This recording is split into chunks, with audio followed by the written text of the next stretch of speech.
Welcome to Our Appalachia. My name is Phil Conn. I'm your host for this series, and we're going to talk about an interesting aspect of the educational heritage of Eastern Kentucky, and indeed ultimately the entire nation and world, because we're going to talk about the Moonlight School movement, which actually originated in Rowan County, Kentucky. Many of you may not know that, but we have an authority on that topic today, Mrs. S.D. Foster from Ashland, Kentucky. She was not only living in this area at the time the Moonlight School movement developed, but she was a very close friend of its founder and of the lady who conceived this very outstanding idea. Now basically, Mrs. Foster, the whole idea behind the Moonlight School movement was to allow persons who were older than regular school-going age to learn to read and write, given the school facilities, the one-room school facilities that existed at that time. Is that correct? That's right. Miss Stewart's idea was to have every person in Rowan County to be able to read and write. Right. And when you speak now of Mrs. Stewart, you're talking about Miss Cora Wilson Stewart, right, who was a native of Rowan County. Right. And I don't mind boasting that she was born in Farmers, Kentucky, which is in the western part of the county. Yeah. That's the community where I live now. As a matter of fact, my children go to Farmers Elementary School. Where she went. That's right. And I'm really tickled to know that a woman of that caliber, a woman with that type of vision, was born in my area in the early part of this century. She's wonderful. Right. So we're talking now about an early period for education in Eastern Kentucky. And you, of course, were born before the turn of the century in Elliott County, you've told me. Right. What was the year? 1893. 1893. So you came to Rowan County as a young woman and went to the normal school here to prepare yourself as a school teacher. Right. And some of your teaching assignments were in Rowan County, I understand. Right. Okay, tell me now about the Moonlight School movement. Tell me about the state of educational opportunity in Rowan County in Eastern Kentucky at the time. Why were a lot of older folks not able to read and write in the early part of this century? Well, I suppose they just hadn't learned it when they went to school, or didn't go to school, Right. rather. Of course, I guess a lot of folks, say in their 40s or 50s, probably lived in this area before you had the kind of network of one-room schools that had developed by the early part of the 20th century. I'm sure that's so.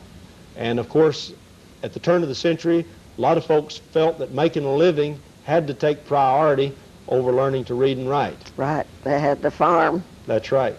And at that point in time, of course, there was some interest in reading and writing, but making a living, I guess, has always been the most basic need that man has perceived. Right.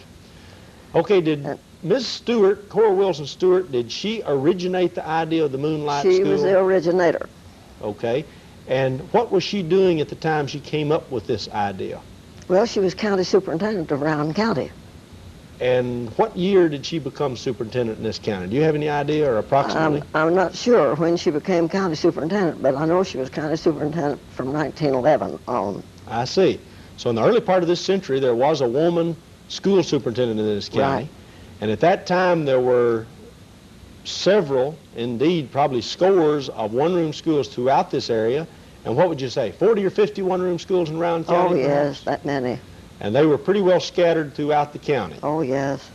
Okay, so Mrs. Stewart decided that a lot of older individuals, and by that I mean anybody above regular school age, anybody from, say, 18 all the way through maybe the 70s and 80s, if they wanted to learn to read and write, having missed out on it at the grammar school age, she was willing to help them. Now, how did she propose to do this? Well, she brought it before the teachers, and they agreed to do it. Now, you mean the regular school teachers that were Regular school teaching, teachers that we taught every day. Taught teaching school first through children. 8th grade in one-room schools. Right. She came to you and said, I think it'd be great to let the older individuals in this county learn to read and write if they're willing. Right. And you as teachers then, was this a part of your regular job, something you were paid for? Oh, we didn't get any pay for it. No. Okay. So it was a bona fide volunteer effort, Right. neighbors helping neighbors. And the teachers Met at were, 6 o'clock in the evening and lasted from 2 to 3 hours. so you taught from what, 8 a.m. till 4, and then the very same day? Yeah. In other words, regular school days, Yeah. you taught from 6 to 8. about 2 hours. Yeah. Okay, and the older individuals came walking into the one-room school in the evening, just like the kids Yeah. did earlier. Fathers and the mothers and the sometimes men that had been away, hadn't, young men that was real grown up and old Right. enough to be married but Right. wasn't married. They came too. Some of them came. So you really got maximum use out of those one-room schools, sure didn't you? did. They would have gone around the clock, I guess, if you could have Yeah. provided for that. Now, at that point in time, was there electricity at these one-room schools? Oh, no. we, So moonlight's about the only light you got. well, we had lamps Right, around the wall. right. Mhm. But now a lot Wall. of these folks, Kerosene lamps. right, and these folks had to walk now to the one-room schools in the dark, I guess, with Oh, lanterns, yeah, didn't they? carry the lanterns Mhm. so they wouldn't fall in the holes. And the reason for having an evening school was not only because the schoolhouse was used for kids during the day, but also these were individuals that had to work hard all day, Oh, they right? had to work, yes. They had to make their living on the farms. Now, this was pure voluntary, of course. Wasn't any Right. big government program behind it. Nothing behind it. In fact, there wasn't any program like we have today to pay some fella in his 40s or 50s who was unemployed to learn to read and write. Nothing like that. It was just older individuals who decided they needed to read and write, and they were willing to try, and Ms. Cora Wilson Stewart and the student volunteers were inclined to help. That's right. Now, where was your one-room school? Was it the school that you taught during the daytime? Same place at Holly District Mm-hmm. in Round County. So you put in a good day. I put in a good day. Right. That's one of the highlights of my life. The Moonlight School movement. Oh, yeah. Okay, now the years that were involved, so far as your participation, were when? In the Moonlight School? Right, in the Moonlight Just the one year. That was the last year they had it. 1913. And that was the first year I'd come to Round County. But now they really got started, the Moonlight School, in 1911, Right, 1912, 1913. right. And it was viewed as a all-out county effort, as Mrs. Cora Wilson Stewart was said, to wipe out or to snap Illiteracy. out illiteracy. Right. And I understand it pretty well worked, that by It did. by the end of 1913, most folks in this county could read and write at They some said level. there was only 6 that couldn't. I see. And that was going from a point where the illiteracy rate, I guess, for adults was relatively high in this county. Tell us about the quest for learning, the desire to learn on the part of older folks. Were they really interested, or did they Well, feel kind of pressured into it? I don't think they felt pressured at all. Mm-hmm. They acted like they wanted to come, and they Right. come. I'd have a house full every night. I'll be. And at the end of the 6 weeks, why, some of them get up and tell us how they felt about it, that they'd learned to read and write. One woman said she could write to her son that was in the war. Mm-hmm. And one man said, well, he'd be able to write his own checks now. I'll be. So they saw some very practical needs for Right. learning to read and write. Mhm. What in the world did the women do with the children if they went to Moonlight School? Oh, well, I never asked them what they done with them, but then...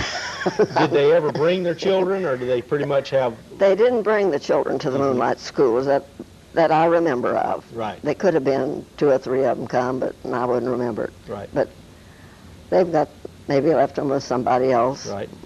Now, once you folks had illiteracy at bay in Rowan County, once you had taught a lot of older individuals to read and write, what came next for Ms. Cora Wilson Stewart? Did she stop it at Rowan County, or... Oh, she went on to higher heights. Right. Did she actually organize a similar program in surrounding counties, though, or did it pretty much take off not on its in own? the surrounding counties. She went national. Mm-hmm. See, and she was called to by the governors and the higher-ups to Mm-hmm. put on programs and all over the state and all over the United States. Mm-hmm. But here was a farmer's Kentucky woman, Right. Round County woman, that had the vision to provide a service to older persons who couldn't read and write. Yes. And I guess she found very quickly that it wasn't just a matter of eastern Kentucky where some adults had not had a chance to read and write, but across the nation, I understand. Right. Yeah, that's so. Right. Well, let me ask you, and I don't want to be meddling, but what did a school teacher make back in the early part of this century? Do you recall? Well, the first school I taught in 1912, I got $37 a month. $37 a month. Paid $2 a week for board. I'll be. So you did get bored because you pretty much had to take up residence in a county where your school was. Right. We had to stay with some family, and we stayed with usually some of the better families of the district. But what was the motive for taking a school teaching job? Was it pretty much making a living, or did you really feel you were being of service? Oh, my mother was bound that I'd be a school teacher. So. And was she really But interested? I wanted to be. Right. She thought that that was a very appropriate... She thought that was a good thing for girls. Right. And really, I enjoyed every bit of it. I liked it. But now this Moonlight School teaching was purely out of a love of teaching and sharing what you knew with purely others. Voluntarily, no pay or anything. What kind of materials did you use in Moonlight School? So? She gave us a course of study that we went through with. And I think you'll find some of it up here in the little white schoolhouse. Okay. So you did have materials other than those readers used for other kids. Was it written? But we used the readers and some for some, too. It was written, though, some of it was written at a level that the adults could find more engaging or more appropriate to what their life consisted of. That's right. In the area where you taught, the one-room school and the Moonlight School, what was the work, what were the occupations of the people in that area? They're farmers. Most of them were just making a living on a farmstead. At that point in time, of course, there was no such thing as industry in the area. No. Was there any logging in Rowan County to speak of? There wasn't around there. There may have been in some parts of the county, but this was over in the Holly district. That's over in this, I don't know what section it is. It was east, west, north, or south. Is it up near Haldeman, you say? It's, you turn right when you get to Haldeman and go over in the country. I see. Okay, so it's over in the direction of Carter County.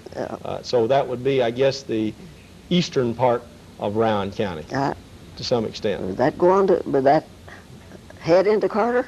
I'm not sure. I'm not too good on Rowan. We better leave Rowan County geography alone. Yeah. But you do say that in eastern Kentucky, Ms. Cora Wilson Stewart's work was duplicated, and in fact, many of the surrounding counties developed similar programs, and illiteracy... Yes, I understand they did.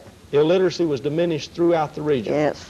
Well, tell us about Ms. Cora Wilson Stewart. Now, I assume the name Stewart is a married name, is that correct? Right. So she was born Cora Wilson. Right, she married a Stewart. And married a Stewart, so it was Mrs. Cora Wilson Stewart, right. or Miss Cora Wilson. But was she married at the time she was superintendent of schools? No, she was separated from her husband. I see. She told me all about that, too. But what kind of lady was she? I mean, what drove her to make this tremendous contribution to the education of adults? Well, I don't know, but she's just one of the most wonderful persons that I ever met in my life. So you feel that her work was genuinely motivated by wanting to give of herself? Give of herself and help other people. I see. What about the attention that she got throughout the nation? Did you see that as a change in her style or in her attitude toward the region? She was still Cora Wilson Stewart. Right. She was a wonderful person. So she never forgot that she was from Rowan County and never ceased to be proud of that. Did she live her later life in northeastern Kentucky? I don't know about that in her later life. I understand she went to North Carolina and died there. I see. We have a few of the papers, as you've indicated, here on the Morehead State University campus. We, of course, have moved one of the schools, Brushy School, that was out. My cousin taught in that schoolhouse. Right. It was Little Brushy, I guess. It was on the main branch of Brushy Creek. But we have brought the school here as kind of a monument to Cora Wilson Stewart and the Moonlight School movement. Now, you say you had a brother that taught in that very school building. Cousin. A cousin. Okay. So did you have several relatives that were involved in teaching in Rowan County? Well, I had 2 girls, and they married their students. They married students? They all taught them. They married students that they taught in one school. Well, I tell you, I got my wife teaching at Berea College, but I didn't have an opportunity to teach in a one-room school. Well, they were going to school to these girls. I see. They came from Elk County. Now, are these students in the Moonlight School movement or in just a regular one-room school? They was in the regular one-room schools. I see. And that's where they married their students. Right, right. What about the educational programs here in Round County. At the time you taught school in Round County, given the existence of the normal school here, you feel there was a greater consciousness toward learning to read and write in Round County than some of the surrounding counties? Well, I thought it was real good. Mm-hmm. We used to have what we call institute. I don't know whether they have them anymore or not. Mm-hmm. And all the teachers met, and we had discussions and speakers. And this was the teachers from Round County system? Yeah, just now? around county. Okay, so it'd be very similar. We had a lot of visitors, though. Mm-hmm. A lot of visitors from different cities, even. Mm-hmm. Now, today they have what they call in-service days, and maybe that's the closest we would come to what they call institute. But now, was this something that was done in a lot of counties, or was this a vision? All counties had institutes. I see. We had an institute in Elliott County. Mm-hmm. But That's Cora where Wilson, we met our boyfriends and that's had where a you big compared time. professional notes. Yeah. Okay. And you were talking about some pictures of your fellow teachers. I guess some of these pictures were taken at institute. Is that correct? Some of them were. That's yeah. when you got together and compared notes. Mm-hmm. What about the assignment to school districts? Did this happen annually, or did you get to say where you wanted to go? How was that No, you handled? just go where you could get a school. I'll be. I've got a picture of me and a Round County girl riding horseback on the other side of Clearfield going out toward Paragon, hunting for a school. You mean you were actually looking for a school that had an opening? We'd heard that there was opening up there. See, Mm-hmm. they didn't have a teacher, and we was going up to see if we can find out. And But now the maybe school... they'd take one of us. Right. Now the school superintendent, though, she made the assignments finally if you were a part of the county school system. Is that correct? Oh, no. That You didn't have work to that get your way. own school. You got your own school? You have to go with Well, now who in the world gave you your school? the trustees. The trustees, which means every one-room school Had trustees. had its own board. Yeah. It was kind of a community group. So one-room schools were truly community schools so far Right. as having community involvement in running them. Well, now how did the trustees relate to the superintendent? Did they report to the superintendent who they wanted to hire? I'm not sure about that. But you were on a county payroll. In other words, you got paid by the county system. Yes. But the trustees hired you. Trustees hired me. So there was actually more local determination. you We might had to say. go to these trustees and ask them if would they take us. That's almost like trying out to be a Baptist preacher. Yeah. So you bet that the trustees had a good relationship with the teacher. At least they had every opportunity to. Right. That's interesting. There was more local determination with one-room schools then, in a way, than the consolidated schools we have today. Yes, that's right. Right.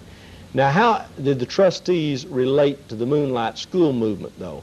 Did they encourage this? Well, yes, where I taught they did. I had no trouble with them. The trustees were not necessarily educated men. No. They were just viewed as community They're leaders. just community. Were they elected by the folks in They the were- community? I think they were elected by the school district. Mhm. Maybe I'm not sure how they did it. But Now, a school district would be set up how? Did the county government have some role in well, that? I suppose that the county run the lines for the districts. Well, now the there was district- Holly District. Mhm. The next one to me was Triplet District. Mm-hmm. Then Cranston District. Mm-hmm. Glenwood District. Mm-hmm.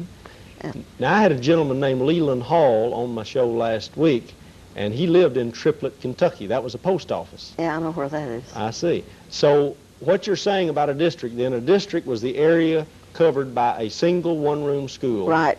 And each district had its own trustees, Yeah. and those trustees decided who the teacher was. Yeah. That's a very interesting arrangement. How many trustees were there for a given district? Sometimes there were 3, Mm-hmm. and sometimes less.